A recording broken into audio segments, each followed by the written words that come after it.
de Amar, 34º dia. O amor celebra a Deus. O amor não se alegra com a injustiça, mas se alegra com a verdade. 1 Coríntios, capítulo 13, verso 6.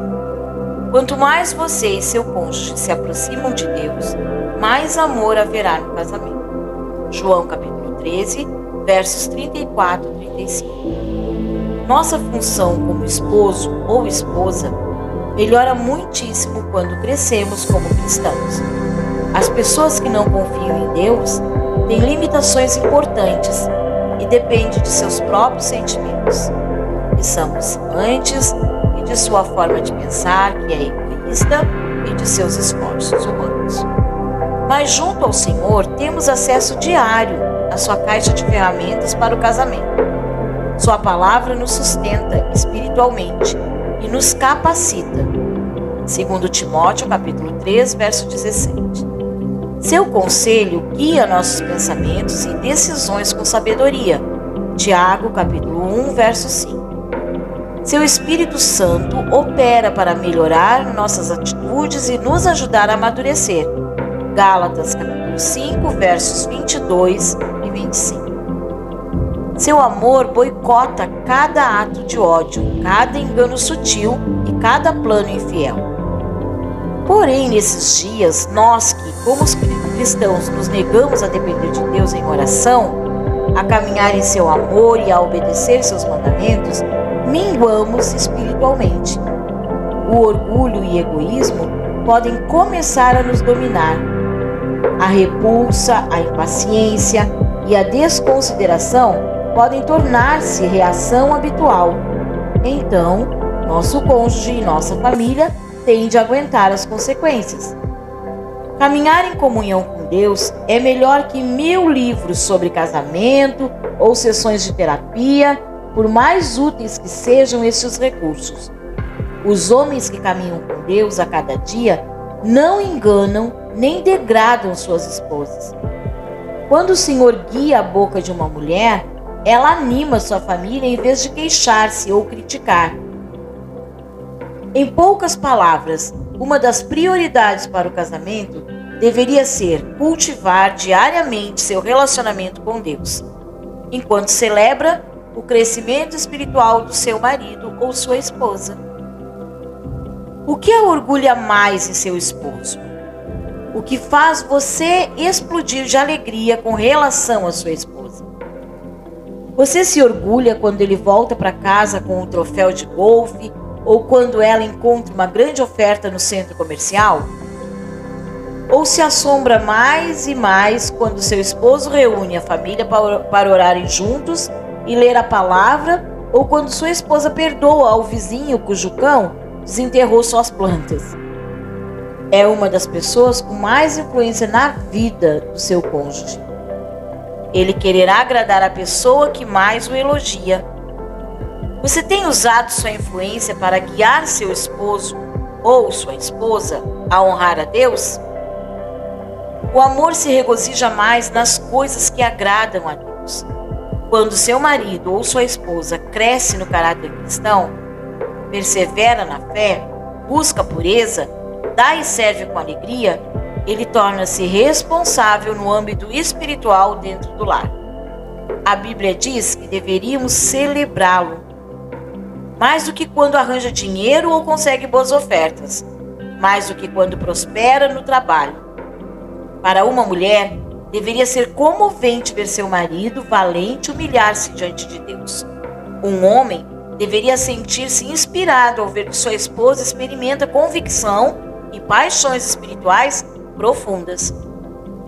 Deveria alegrar-se, estar altamente emocionado e animar seu cônjuge com entusiasmo pelo que está permitindo que Deus promova na sua vida. O apóstolo Paulo, que ajudou a estabelecer e cuidar de muitas igrejas do primeiro século, escreveu em suas cartas o quão alegre ele estava em ouvir relatos da fé e do crescimento das pessoas em Jesus. Irmãos, devemos sempre dar graças a Deus por vocês, e isso é apropriado, porque a fé que vocês têm cresce cada vez mais e muito aumenta o amor que todos vocês têm um pelos outros. Por esta causa nos gloriamos em vocês, entre as igrejas de Deus, pela perseverança e fé, que mostram em todas as perseguições e tribulações que vocês estão suportando. Segundo Tessalonicenses, capítulo 1, verso 4. Às vezes, ao aceitar a opinião da cultura moderna sobre o que celebrar de nosso cônjuge, podemos ser culpados de levá-lo a pecar, talvez alimentando a vaidade ou as atitudes machistas. Sem dúvida, o amor não se regozija com a injustiça, nem a nossa e nem a do outro. Ao contrário, se alegra com a verdade, da mesma forma fez o apóstolo João ao afirmar: não tenho alegria maior do que ouvir que meus filhos estão andando na verdade. Terceira carta de João, capítulo 1, verso 4. Saiba que a busca da piedade, da pureza e da fidelidade, permanecer firme e sem transgressões, são a única maneira de agradar a Deus, cumprir seu propósito e sentir alegria e satisfação na vida. Porém, o que pode acontecer se seu cônjuge não for crente? Como você pode defender uma conduta piedosa se o seu cônjuge não crê em Deus e não quer se submeter à sua vontade? Paulo instruiu os crentes a serem fiéis a seus cônjuges incrédulos. Instruiu a orar por eles e a ser exemplo para eles em reverência a Deus. 1 Coríntios, capítulo 7, verso 10 ao 16. É certo que esse posicionamento pode gerar chacota em alguns casamentos, mas quando Cristo ocupa o coração de um homem, a mudança de vida duradoura e a transformação espiritual que Deus produz nele é um testemunho poderoso e difícil de negar. Faça-o saber hoje. A Escritura exorta as esposas a exercerem a submissão, e que você a pureza e conduta respeitosa para ganhar seus maridos. Se você ignorou as ideias dele no passado, admita seu descuido e peça-o para perdoá-lo. Às vezes, talvez você sinta está somente pedindo seu cônjuge de ver Jesus em você. E responda as perguntas. Continue orando, seja respeitoso e amoroso. Deus não terminou a obra em seu cônjuge. Ele tem colocado uma testemunha de sua causa ali, em seu leito matrimonial. O que mais podemos desejar para nossa esposa ou marido do que eles experimentarem o melhor de Deus para as suas vidas? Alegre-se pelo sucesso que o seu cônjuge conquista, mas guarde sua maior alegria para os momentos em que eles honrarem a Deus com adoração e obediência. O desafio do 34º dia.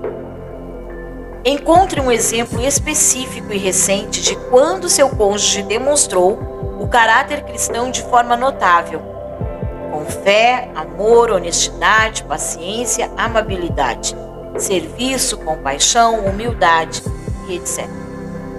Elogie-o verbalmente por isso, em algum momento do dia. Anote no seu caderno quando o desafio de hoje estiver completo. E responda as perguntas. Qual o exemplo que você escolheu reconhecer? De que outras formas você pode celebrar o crescimento do seu marido ou sua esposa no ato da compaixão? Como você pode encorajá-lo a perseverar nela? O desafio de amar volta amanhã com o 35º dia.